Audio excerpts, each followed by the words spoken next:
नमस्कार, मैं सनी तुसीर। ननेरा से नरेला।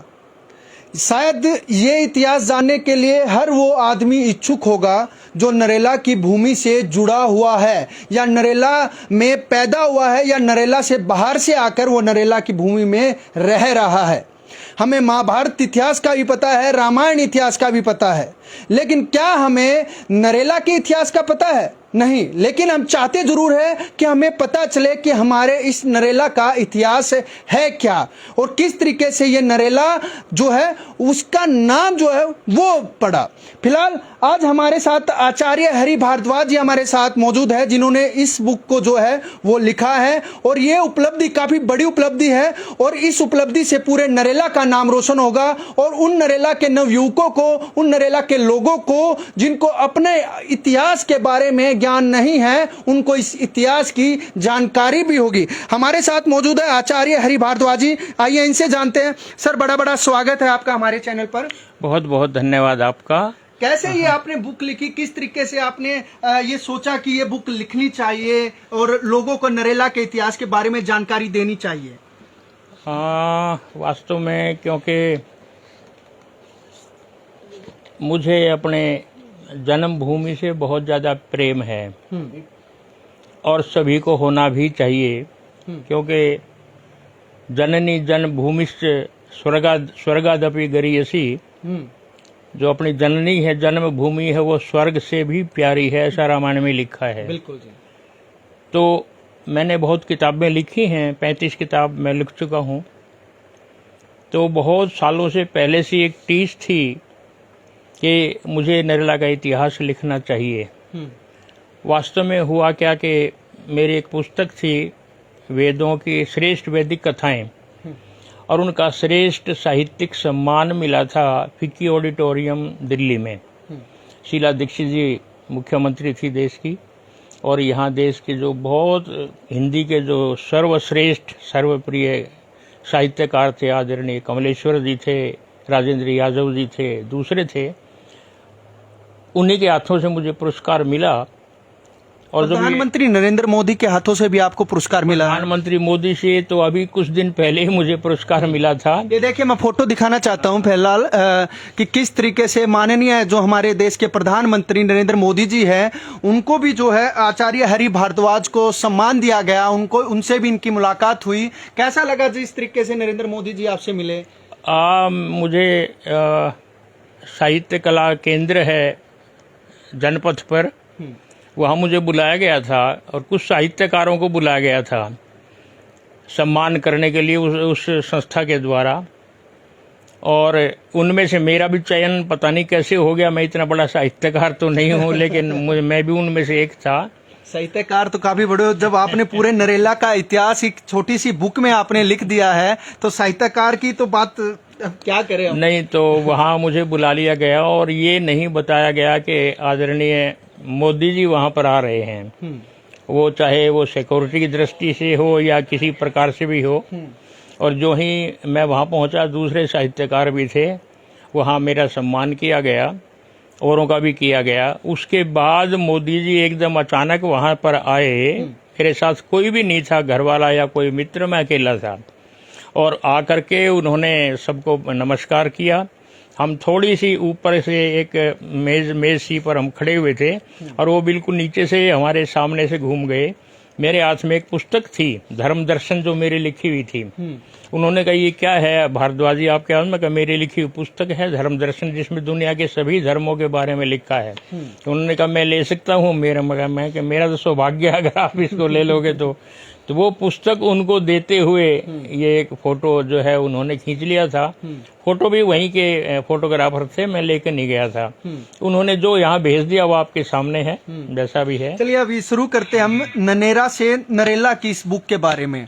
इस बुक में किस तरीके से आपने नरेला को जो प्राचीन इतिहास है वो लिखा है, किस तरीके से आपने सारे तथ्य जो है वो जोड़े हैं, ताकि काफी लोग को ये ना हो कि ये सब मन घड़ंते बातें जो है वो आपने इस पुस्तक में लिखी है और वो सोच हमारी ना बने। आपने हर तरीके का कहीं ना कोई तथ्य खोजा है और उन सच्चाई के तथ्यों को ही आपने अपनी पुस्तक में जो है उनके शब्द लिखे हैं। क्योंकि मैंने बता रहा था कि वहाँ मुझे पुरस्कार मिला था, सम्मान दिया गया था आदरणीय शीला दीक्षित जी के द्वारा। तो वहाँ जो घोषणा हुई कि अब आपके सामने आज आ रहे हैं आचार्य हरि भारद्वाज जी, जिन्होंने पुस्तक लिखी है श्रेष्ठ वैदिक कथाएं, जिसको सम्मान दिया जा रहा है। और ये नरेला की पवित्र भूमि से, जो ग्रामीण क्षेत्र है वहाँ से आए हैं, तो हमें बड़ी प्रसन्नता है कि एक गांव के लेखक ने इतनी बढ़िया पुस्तक लिखी है कि जिसको सम्मान दिया जा रहा है। तो ये नरेला की माटी से उत्पन्न हुए हैं, इसलिए उनको सम्मान दिया जा रहा है। और जो ही मेरे ये बात कही गई, मेरे दिल में बड़ा मैं रोमांचित हो गया कि नरेला की पावन माटी में मेरा जन्म हुआ है। और बस उसके बाद ही मेरे मन में आ गया कि अब मैं नरेला का इतिहास लिखूंगा, ये सत्य घटना है। वहीं से बीज अंकुरित हुआ कि मैं नरेला का इतिहास निश्चित रूप से लिखूंगा। जब इन्होंने नरेला की इतनी प्रशंसा की है कि नरेला की माटी से आए हुए एक सुपुत्र को सम्मान दिया जा रहा है, वहीं से मैंने ठान लिया। उसके बाद फिर मैंने अनेक जगह की खाक छानी है। मैं दिल्ली सरकार और केंद्रीय सरकार के पुरातत्व विभागों में गया हूँ, वहाँ के ग्रंथों को खोजा है, वहाँ की जो खुदाई हुई है उनको मैंने देखा है। मैं भाट सोनीपत में रहते हैं, प्रकाश भाट, बेचारे अंधे हैं, लेकिन उनके पास मैं 3-4 बार गया। उन्होंने पुरानी पोथियाँ निकाली, वहाँ से भी मैंने कुछ लिया। फिर मैंने दिल्ली लाइब्रेरी, पब्लिक लाइब्रेरी, दूसरी लाइब्रेरियों की खाक छानी, उनसे मैंने बहुत कुछ लिया। फिर यहाँ के कुछ बूढ़े बूढ़े बैठे हुए थे, 80-90 साल के, बचे हुए थोड़े से, उनसे उनकी पाँचा बैठ करके मैंने उनकी सेवा करके धीरे धीरे धीरे उनसे भी बहुत कुछ लिया। और बहुत कुछ सारा ले करके, और फिर कुछ और एक जगह ये आया था कि भाई यहाँ ब्राह्मण कब से आए, कैसे आए, वो एक पुस्तक मैंने खोजी, मेरे ही लाइब्रेरी में मिल गई, वो भी मैंने पढ़ी। और जाने कहाँ कहाँ से पूछ करके मैंने फिर नरेला का इतिहास लिखना प्रारंभ कर दिया। और धीरे धीरे लिखने में प्राय 1 साल तो लग ही गया, क्योंकि फिर मैं और महात्माओं के पास भी गया, इधर उधर जाने कहाँ कहाँ जो भी सुना था उसको प्रमाणित करने के लिए। यद्यपि इतिहास ऐसी चीज है कि कोई नहीं कह सकता कि जो लिखा है वो 100% सत्य है, हो ही नहीं सकता, क्योंकि इतिहास में कल्पना नहीं होती, कल्पना की उड़ान नहीं होती, वो सत्य पर आधारित होता है। और ये भी नहीं दावा किया जा सकता कि ये बिल्कुल सत्य ही है, क्योंकि इतिहास सैकड़ों वर्ष पहले का, हजारों वर्ष पहले का है, तो कौन कह सकता है कि यही सत्य है। लेकिन फिर भी सत्य के नजदीक पहुंचा जा सकता है प्रयास करके, वही मैंने भी किया है। और इधर से लेकर के मैंने फिर नरेला का इतिहास लिखना प्रारंभ किया। प्रारंभ करते करते मुझे बहुत अच्छा लगा। और अब जैसा भी है, जो भी यहाँ चीज़ें हैं, पुरानी सारी चीज़ें हैं, उनके बारे में फिर मैंने लिखा है, अलग अलग अध्ययन बना करके, अध्याय बना करके। बस क्योंकि मैं एक कहानीकार हूँ, एक कवि भी हूँ, तो उस रूप में प्रयास ये किया कि इतिहास प्राय रूखा सूखा सा होता है, लोग पढ़ते नहीं है। कब वो राजा पैदा हुआ, कैसे मर गया, कितने युद्ध हुए, ये मुझे भी बड़ी बोरियत लगती थी। तो क्योंकि मैं एक कहानीकार हूँ, कहानीकार के नाते मैंने इसको एक कहानी के रूप में ही लिखा है। तो ये एक ऐतिहासिक उपन्यास है, जिसको पढ़ते पढ़ते इतनी रोचकता आएगी कि मुझे नहीं लगता कि आप पढ़ना प्रारंभ करेंगे तो इसको बीच में छोड़ देंगे। आपको इतिहास में भी ऐसा लगेगा अब आगे क्या हुआ, अब आगे क्या हुआ, इस रूप में मैंने इसको लिखा है। इसमें सबसे पहले अध्याय कहाँ से आपने शुरू किया? सबसे पहले आपने नरेला से नरेला का सफर शुरू किया या कोई और अध्याय आपने शुरू किया? नहीं, मैंने महाभारत से कालीन से इसको प्रारंभ किया था। अर्जुन के पुत्र थे अभिमन्यु, और अभिमन्यु के पुत्र थे परीक्षित। परीक्षित ने एक बार घूमते हुए क्या किया है कि एक बार संत थे, शमीत मुनि थे, अपने ध्यान में बैठे थे, और पता नहीं क्या हुआ, परीक्षित ने घूमते घूमते एक मरा हुआ सर्प उनके गले में डाल दिया मजाक मजाक में। और शमीत ने उनको शाप दे दिया कि आज के 7वें दिन तुम्हें तक्षक नाग डस लेगा, तुम मर जाओगे। बिल्कुल। अब ऋषि मुनियों के मन भीतर से जो शब्द निकलते हैं वो सत्य होते हैं, क्योंकि उन्होंने साधनाएं की होती हैं, उनका वचन कभी खाली नहीं जाता। वो घबरा गए बहुत ज़्यादा कि इन्होंने कह दिया, बहुत क्षमा मांगी, लेकिन वो शाप वापिस नहीं हो सका। बस वो तुरंत ऋषि सुखदेव जी के पास गए और उन्होंने ये कहा कि अब मेरा उद्धार कैसे होगा, यानी मेरा कल्याण कैसे होगा, मुझे बताइए। मरना तो निश्चित है, मुनि जी ने कह दिया है, लेकिन मैं किस प्रकार से आत्मा को अपनी को मैं परमात्मा में विलीन कर सकता हूँ, कोई काम बताइए मुझे। सुखदेव जी ने कहा चलिए हम आपको कथा सुनाएंगे भगवान कृष्ण की। और उन्होंने शुक्रताल में जाकर के श्रीमद् भागवत की कथा सुनाई। ये आपको सबको पता है, आजकल बड़ा इसका चर्चा चल रही है, बड़ी कथाएं हो रही हैं। वहाँ उनकी कथा सुनाई और कथा सुना करके फिर उनकी मृत्यु हो गई, परमात्मा में विलीन हो गए, क्योंकि भगवान कृष्ण की उन्होंने कथा सुनी थी, आराधना की थी। उनके पुत्र थे जन्मेजय, वो वापी। उन्होंने ये सोचा बड़े होकर के कि ऐसा ना हो कि तक्षक नाग ने या भगवान इसने मुनि जी ने जो शाप दिया था कोई अंश बाकी ना रह गया हो इसका। उन्होंने एक यज्ञ किया और यज्ञ करने के बाद उन्होंने इसी प्रकार से कहाँ से ब्राह्मणों को बुलाया, गौड़ देश। आजकल आपको पता है कि ब्राह्मणों में एक गौड़ ब्राह्मण हैं हम, और वो अपने आप को सर्वश्रेष्ठ मानते हैं। उसके कारण है, गौड़ किसी जाति का नाम नहीं है। गौड़ आजकल बांग्लादेश में है, वो स्थान था गौड़ प्रदेश। वहाँ के ब्राह्मण सर्वश्रेष्ठ माने जाते थे, यज्ञ करवाने में सर्वश्रेष्ठ थे। तो वहाँ से उन्होंने 1444 ब्राह्मणों को बुलाया वो, और वो 1444 ब्राह्मण यहाँ पर आए। आकर के उन्होंने क्या किया कि अपनी चद्दरें जो वो ओढ़े हुए थे उनको यमुना नदी के ऊपर बिछाया और उसके ऊपर बैठ गए, और सारी चद्दरें तैर करके और वो दूसरे पार हो गई। लोग देखते रह गए कि चद्दर के ऊपर बैठे हैं नदी में और नदी पार हो गई है। तो उनको आश्चर्य हुआ, ये उनकी साधना थी, उनकी सिद्धि थी। आकर के उन्होंने 1 सप्ताह तक यज्ञ किया और यज्ञ करने के बाद बड़े प्रसन्न हुए। जब वो जाने लगे तो राजा जनमे ने कहा कि उनको दक्षिणा देनी चाहिए। उन्होंने कहा हमें हमारे गुरुजी का आदेश है कि हम कुछ लेते नहीं हैं, हमें आप तो अपनी साधना है उसका सदुपयोग करते हैं, आपके लिए कहा हमने यज्ञ कर दिया, अब हम कोई दक्षिणा नहीं लेंगे, मना कर दिया बिल्कुल। और जब वो जाने लगे तो उन्होंने क्या किया कि एक एक पान का बीड़ा सब ब्राह्मणों को दे दिया। पान का बीड़ा जब उन्होंने एक ने खा लिया और कुछ ने खा लिया, जब वो वापिस जाने लगे अपनी चद्दरें फिर उन्होंने नदी में बिछाई, और जो ही नदी में बिछाई वो चद्दर डूब गई।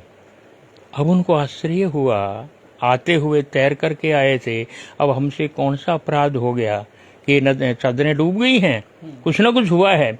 एक ब्राह्मण ने वो पान का बीड़ा खोल करके देखा, उसमें एक पान का टुकड़ा अलग रखा हुआ था और उस पर लिखा हुआ था अमुक गांव तुम्हारे नाम। वो दक्षिणा में दे दिया उन्होंने, छिप करके राजा ने अमुक गांव तुम्हारे नाम कर दिया। पहले यही हुआ करते थे, गांव नाम कर देते थे। उन्होंने सबको बताया, सब ने अपने बीड़े खोल करके देखा तो वो सबके नाम एक एक गांव लिखा हुआ था। इसलिए दक्षिणा, क्योंकि गुरुजी ने कहा था दक्षिणा नहीं लेनी, और वो ले ली गई थी, इसका अपराध उनको ये भुगतना पड़ा। अब उन्होंने कहा कि हम तो ये क्या किया आपने। जनमेजय ने कहा महाराज आपका तो कहना ठीक है, लेकिन हमने यज्ञ ऐसा सुना है और शास्त्र भी कहते हैं जब तक ब्राह्मण को दक्षिणा दान ना दिया जाए तो कोई यज्ञ पूरा नहीं होता। इसलिए मैं क्षमा मांगता हूँ कि आपने अपना कर्तव्य किया, पर मैं भी अपना कर्तव्य किया है। कहला हम तो वापिस गुरुजी के पास जा ही नहीं सकते अपने गौड़ प्रदेश। उसने कोई बात नहीं, आप यहाँ रहिए, बहुत गांव आपको दे दिए, आप उसमें बस जाइए। और तब से वो वापिस नहीं गए और ब्राह्मण यहीं इधर उधर बस गए। उसमें अधिकांश रूप से वो राजस्थान में चले गए। और राजस्थान में एक स्थान है ढंचैला गाँव, जो आज भी नीम राणा के पास है। नीम राणा आजकल बड़ा विकसित डेवलप हो गया है, उसके पास ही गांव है, मैंने जाके देखा है। वो वहाँ रहने लगे। तो वहाँ से फिर कुछ साल के बाद वो इधर उधर हो गए। जो उनके पुत्र थे पौत्र थे, उन्होंने जो राजा ने जमीन दे दी थी, उन्होंने सोचा ब्राह्मण को खामखा जमीन दे दी और वो अपने वापिस लेने लगे लोभ में, उन्होंने वो भी छोड़ दिया। और वो कुछ ब्राह्मण वहाँ से आकर के 10 ब्राह्मण यहाँ नरेला में बस गए। सबसे पहले 944 में सन 944 में, देख लीजिए तब की बता रहा हूँ मैं आपको, इतना पुराना इतिहास है। यहाँ आकर के बस गए और उन्होंने यहाँ अपने यज्ञ हवन में अपने वो लगे रहे। और तब से उनको भारद्वाज गोत्र के थे, तो भारद्वाज क्योंकि ढचैला गांव से आए थे तो उनको भारद्वाज ढांचोलिया ऐसा कहने लगे। वो यहाँ आकर के पहले बसे थे। उसके बाद बस फिर दूसरी जातियां आई हैं। अच्छा, सबसे पहले नरेला में जो है वो भारद्वाज जाति का ही यहाँ पर प्रवेश किया है, भारद्वाज जाति ने ही नरेला को बसाया है। अच्छा, तो दूसरा जो नरेला के एक तालाब की भी बात कर रहे हो आप, जहाँ पे चूड़ी वाली माता बोल दो या आप कुछ और भी उनको आपने शब्द दिए हैं, उसका क्या राज है? असल में राजा चंद थे जो उज्जैन से यहाँ पर आए थे, तोमर वंश के थे, और वो यहाँ पर घूमने के लिए आए थे। यहाँ उनका राज्य भी था, इधर अपने जो महरौली के पास है वो यहाँ भी उनके राज्य था, यहाँ पर वो राजा करते थे, उनका महल भी था। घूमते घूमते वो एक दिन यहाँ पर आ गए थे और उन्होंने देखा कि ये तो यमुना नदी का किनारा है, क्योंकि नरेला के बिल्कुल पास से उधर से यमुना नदी बहती थी। बिल्कुल पास से बहती थी, आपको पता होगा, बहुत दूर चली गई धीरे धीरे, कभी यहीं से बहती थी। तो वो उन्होंने देखा कि यमुना नदी यहाँ बह रही है तो बहुत अच्छी जगह है, और उन्होंने सोचा कि यहाँ तो बड़ा अच्छा है। उन्होंने उन ब्राह्मणों के बारे में भी सुना था जो आए हुए थे पहले के, वो बड़े सिद्धि महात्मा हैं, वो उनसे भी मिले थे और उनसे मिल करके उनका आशीर्वाद उन्होंने लिया था। और उन्होंने सोचा कि रानियाँ भी साथ थी और क्यों ना यहाँ स्नान किया जाए यमुना में। उन्होंने स्नान किया और फिर आकर के देखा कि रानियों ने भी कहा कि जी यहाँ कोई घाट तो है नहीं, तो यहाँ तो कुछ ना कुछ होना चाहिए, ऐसा था कि हमारे भी पैर फिसलने को हो गया था, तो है तो हम कभी आया करेंगे, घाट बना दें। तो उन्होंने क्या किया कि यहाँ 2 कमरे बना दिए, और ये तालाब राजा चंद ने बनाया था, कभी जो छोटी ईंटों का है आपने देखा है, वो खुदाई की थी, उसके टीले अभी भी वहाँ पर हैं, जहाँ अब तो गाँव बस गया है, वहाँ पर पूरा पूरा घर बन गए हैं। बहुत ऊंचे ऊंचे टीले हुआ करते थे, क्योंकि हम मुसद्दीलाल स्कूल में पढ़े हैं, तब हम उन टीलों को देखा करते थे, अब वो गायब हो गए। तो वहाँ पर उन्होंने बहुत अच्छा तालाब बनाया था। जब वो खोदा गया था और भरा गया था, तब उसमें से अचानक एक देवी प्रकट हुई, और देवी ने कहा कि तुम ये कौन हो? भागे भागे ब्राह्मणों के पास गए। उन्होंने कहा डरने की बात नहीं है, ये यहाँ की स्थानीय देवी है, बिल्कुल ये यहाँ की स्थानीय देवी है और हमारा कल्याण करने के लिए आई है, और आप बेफिक्र रहना, किसी चीज की चिंता नहीं है। उन्होंने अपना हाथ ऊपर निकालिया, मैं यही तालाब में रहूंगी और तुम्हारा कल्याण करूंगी, लेकिन इस बात का ध्यान रखना, जिस दिन तुम इस तालाब को या मेरे को अपवित्र कर दोगे, मैं यहाँ से गायब हो जाऊंगी। ये उन्होंने ऐलान किया। चूड़ी वाला सदा ऊपर रहता था, ऐसा हमने सुना है, पढ़ा। वो चूड़ी वाला ऊपर रहता, हाँ, चूड़ी पहने रहती थी, क्योंकि मातृ थी, पूरी माँ में बिंदी होती थी, जैसे सौभाग्यवती होती है, ऐसे हमारी माताएं जैसे होती हैं, इस रूप में थी। तो उसके बाद वो वहाँ पर रहने लगी, और उसके साथ ही एक मनसा देवी मंदिर है, उसके भी उन्होंने मंदिर की स्थापना भी उन्होंने की थी। वो मंदिर की स्थापना उन्होंने की, मनसा देवी उन्होंने भी वहाँ पर इसका मंदिर बना दिया। लेकिन जब मुगल यहाँ पर आए, बाबर वगैरह आए, और पानीपत में जो लड़ाइयाँ हुई हैं, 3 लड़ाइयाँ हुई हैं, मैं संक्षेप में बता रहा हूँ, वहाँ पर आए, उन्होंने युद्ध जीत करके आए, गाँवों को रोंदते हुए आए, सारी फसलों को रोंदते हुए, आतताई थे वो तो, और उन्होंने आकर के यहाँ के गाँव के आपके जितने भी पशु थे, चाहे वो गाय थी, बैल थी, भैंस थी, बछड़े थे, सबको काट काट करके उन्होंने, उनका भोजन ही यही है, उन्होंने खा लिया। और केवल खाया नहीं, उनके अस्थि पिंजरों को, क्या क्या कहूँ, हड्डियों को उन्होंने तालाब में फेंक दिया, क्योंकि उनकी कोई आस्था नहीं थी। जो ही वो गंदी हुई, वो हाथ चला गया कि आज के बाद मैं जा रही हूँ, आपने मेरी रक्षा नहीं की है, मैं जा रही हूँ, और उसके बाद तालाब भी सूख गया।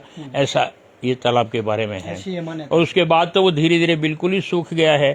दिल्ली सरकार में हमने कई बार प्रयास किया कि आप जगह जगह जो है पानी के रोकने का प्रयास कर रहे हैं, और ये पुराना तालाब, अभी फिलहाल ये तालाब कहाँ पर है? जो नरेला के जो नवयुवक उनको पता चले कि ये तालाब की जो कहानी आपने लिखी है, ये तालाब इस समय कहाँ पे है? मुसद्दीलाल स्कूल है, वो कभी HRA स्कूल हुआ करता था, HRA हेली रिफायाम हाई स्कूल। मैं उसमें सन 60 में मैंने मैट्रिक पास की थी, अब मैं 80 साल का हो गया हूँ। तब उसका नाम हेली रिफायाम हाई स्कूल था, और मुसद्दीलाल जी ने खोला था, क्योंकि हेली रिफाई यहाँ के दिल्ली के कमिश्नर थे, उनके नाम से उन्होंने वो खोल दिया था।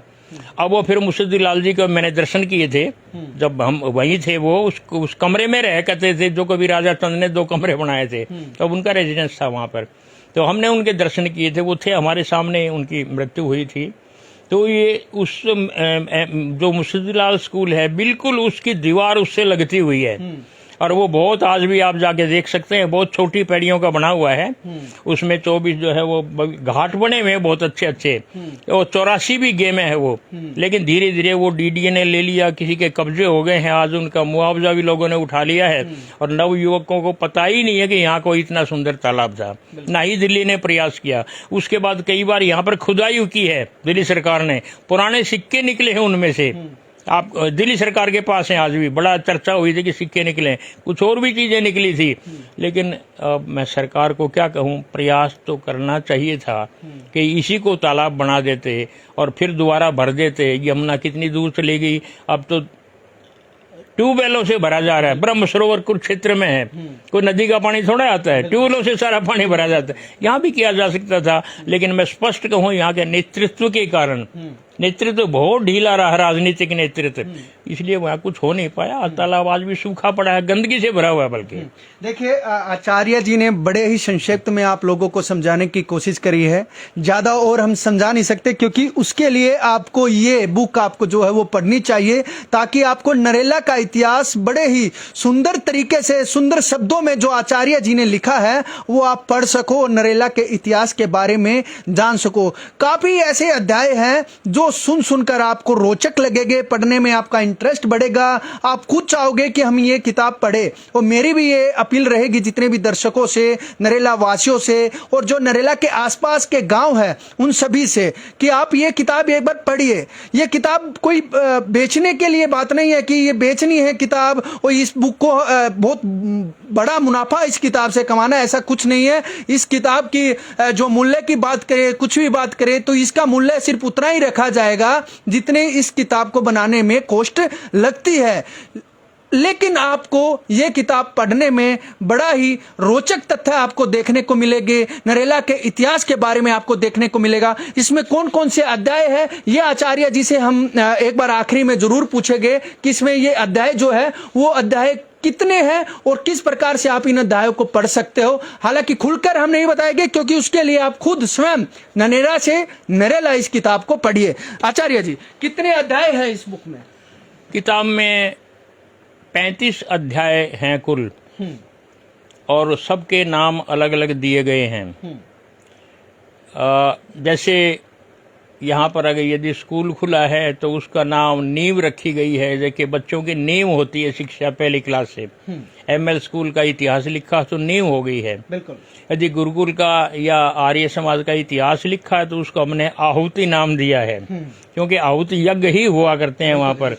यहाँ तक के पंडित लक्ष्मी चंद जी यहाँ पर आए थे, जो जाटी गांव में है, नजदीक है, और उन्होंने तो अपने रागणियों में लिखा गया जाटी से 2.5 कोस ननेरा, आपने सुना होगा, तो 2.5 कोस थे, तो उसका नाम मैंने रागनी दिया है। इस रूप में अलग अलग मैंने नामकरण किया है। और जो खत्री यहाँ पर आए थे, जिस तरीके से हाँ, जैसे खत्री आए हैं, असल में खत्री शब्द क्षत्रिय का अपभ्रंश है, तो वो नाम कैसे पड़ा, क्योंकि यहाँ पर एक आए थे, इसमें कहानी लिखी हुई है पूरी, मैं भी बताऊंगा नहीं क्योंकि पढ़ोगे तो पता चलेगा।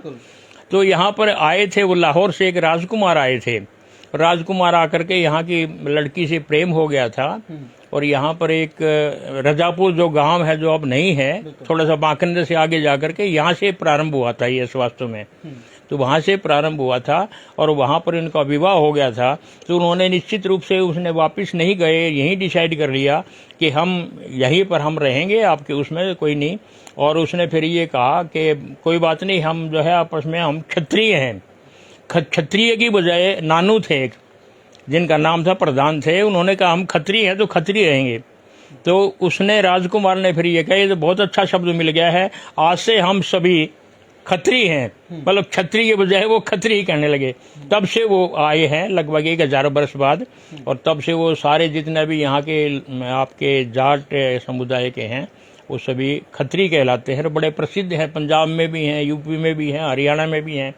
तो ये एक बहुत अच्छी और अच्छी उस रूप में कह सकते हैं कि बहुत अच्छी कौम है जो कृषि प्रधान है और जो बल्कि समाज की रक्षा के लिए भी सबसे आगे रहते हैं। बहुत अच्छा लगता है हमें। बिल्कुल बिल्कुल। इसमें खत्रियों का भी पूरा जो है वो अध्याय अलग से बनाया हुआ है आचार्य जी ने, वो भी आप पढ़ सकते हो। नरेला के अलग अलग अध्याय, नरेला के आसपास के गांव के अध्याय, वो भी आचार्य जी ने इस बुक में सभी तरीकों से संक्षेप रूप में लिखे हुए। आचार्य जी लास्ट में क्या कुछ कहना चाहोगे हमारे दर्शकों से? मैं ये कहना चाहूंगा कि जिसको अपनी मातृभूमि से प्रेम नहीं है उसको अपनी माँ से भी प्रेम नहीं है। मैं तो उसको ये कहूँगा कि वो दुर्भाग्यशाली व्यक्ति है। अपनी जो हमारी जन्म जननी है, घर में माँ है, हम उसके भी चरणों में झुकें, उससे प्रेम करें, उसका आदर करें। और जो हमारी जन्मभूमि है वो भी हमें सबसे प्यारी होनी चाहिए, माँ की तरह से। तो जिसने अपनी माँ को नहीं जाना वो किसको जानेंगे? हम यहाँ की मिट्टी से हमें प्रेम होना चाहिए। तो और उसी के बारे में ये पुस्तक लिखी है। ये मेरे घर का इतिहास नहीं है, ये तो समाज के लिए मैंने कार्य किया है, अपने नरेला अपनी जन्मभूमि के लिए कार्य किया है। तो जो लोग भी यहाँ पर चाहे वो जन्म लिया है या उनकी अब कर्म भूमि है, लाखों लोग राजस्थान से, बिहार से, यूपी से, बंगाल से जाने कहाँ करके यहाँ काम कर रहे हैं। उन्होंने जमीनें खरीद ली है, मकान ले लिए हैं, नहीं लिए तो अभी बस जाएंगे यहाँ पर। वो अभी उनकी कर्म भूमि है, उनकी जन्म भूमि भी यही बन जाएगी धीरे धीरे। तो मैं चाहूँगा ये सबको इतिहास पढ़ना चाहिए, सबको जानना चाहिए, सबको किताब लेकर के इसको निश्चित रूप से पढ़नी चाहिए। युवा पीढ़ी को जरूर पढ़नी चाहिए, अपने बच्चों को पढ़ाना चाहिए। और जितने भी यहाँ के स्कूल हैं, कॉलेज हैं, उनकी लाइब्रेरियों में कम से कम 5 प्रतियां इस किताब की होनी चाहिए, ताकि सभी बच्चे हमारे पढ़ सकें। ये मेरा स्वार्थ नहीं, आपका स्वार्थ नहीं है, ये सब उन्हीं के लायक, उनके काम की बात है। तो मैं तो यही सबसे प्रार्थना करूंगा कि अपने इतिहास को जानें, अपने अतीत को जानें, अपने गौरवशाली जो भूतकाल है उसको जानें, तभी आप अपने ऊपर गर्व कर सकते हैं। यदि अपने ऊपर गर्व नहीं किया, यदि स्वयं से प्रेम नहीं किया, तो आप और किससे प्रेम कर सकते हैं? बाकी सब बेकार है। तो मैं तो यही प्रार्थना करूंगा कि सबका अपना ज्ञानवर्धन करें, अपने इस इतिहास को जान करके अपने ऊपर गर्व करें कि हम क्या थे। और आज कहा जो झुग्गी झोंपड़ियों में कभी बसा था, आज वो मल्टी स्टोर बिल्डिंग्स यहाँ नरेला में खड़ी हो गई हैं। यहाँ इतनी बड़ी मंडी है, यहाँ पर कॉलोनियाँ हैं, सबसे पुराना स्टेशन है यहाँ पर, रेलवे स्टेशन, सबसे पुराना पुलिस स्टेशन है यहाँ पर। कभी यहाँ के बच्चे फर्स्ट हुआ करते थे। जवाहरलाल, महात्मा गांधी यहाँ 2 बार आ चुके हैं, जवाहरलाल जी आ चुके हैं, इंदिरा गांधी कम से कम 7-8 बार आ चुकी हैं, जगजीवन राम भी आ चुके हैं, डॉक्टर राधाकृष्णन ने यहाँ पर आए हैं, किस किस की नाम लूं मैं, अटल बिहारी वाजपेयी कितनी यहाँ पर आए हैं। तो ऐसी भूमि पर जो राजनीतिक रूप से भी बहुत आगे है, आध्यात्मिक रूप से भी बहुत आगे है, जहाँ भगवान कृष्ण के यहाँ चरण चिन्ह पड़े हैं। 2 बार भगवान कृष्ण यहाँ आए हैं, प्रमाण के साथ कि कोई पुस्तक पढ़ेगा तो उसको पता लग जाएगा भाई कैसे आए हैं, कब आए हैं, कोई मना नहीं कर सकता। इस रूप में प्रयास किया है, तो सबको इसका अध्ययन करना चाहिए, मेरी यही प्रार्थना है। बिल्कुल।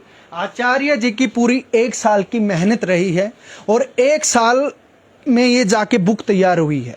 ये सिर्फ आप 1 साल मत मानिए, ये आचार्य जी की पूरी जीवन लीला की तरीके से ये पुस्तक जो है कि किस तरीके से इस पुस्तक का निर्माण किया है, अपना पूरे जीवन के जितने भी शब्द आचार्य जी ने कमाए हैं, वो शब्द जो है वो आपको नरेला में पुस्तक में देखने को मिलेगा। ये आप ये मत सोचिए कि ये बुक सिर्फ 1 साल में तैयार हो गई, बल्कि इसमें पूरी जीवन लीला जो है वो आचार्य जी की समाई हुई है कि किस तरीके से उन्होंने ये सब साक्ष्य जुटाए, इन तथ्यों के आधार पर इस बुक का जो है वो शब्द इस बुक को लिखा है। तो नरेला के जितने भी वासी है या नरेला के बाहर से आकर जो नरेला में बसे हुए हैं, उन सभी नवयुवकों को, उन सभी लोगों को ये बुक एक बार जरूर पढ़नी चाहिए और अपने इतिहास के बारे में जानकारी जरूर होनी चाहिए। और मेरा तो यही अपील रहेगी हमारी, और हमारे चैनल की भी अपील रहेगी कि इस बुक को नरेला के जितने भी स्कूल है उन सभी स्कूलों में बच्चों को पढ़ानी चाहिए, ताकि नरेला में जितने भी बच्चे पढ़ने के लिए आते हैं और नरेला से जितने भी लोग जुड़े हुए हैं उनको इस बुक के बारे में ज्ञान हो, अपने इतिहास के बारे में ज्ञान हो। देखते रहिए सोनू के साथ, मैं सन्नी तुसीर, दिल्ली समाचार। एक बात और, जिसको भी ये बुक खरीदनी है, हम अपने डिस्क्रिप्शन में और अपने ऊपर दिए गए सभी टाइटल में आपको नंबर जो है वो आचार्य जी का स्वयं हम इसमें लिख देंगे, और आपको अगर ये बुक चाहिए नरेला में आकर तो आप उन नंबरों पे कॉल कर सकते हो। देखते रहिए सोनू के साथ, मैं सन्नी तुसीर, दिल्ली समाचार।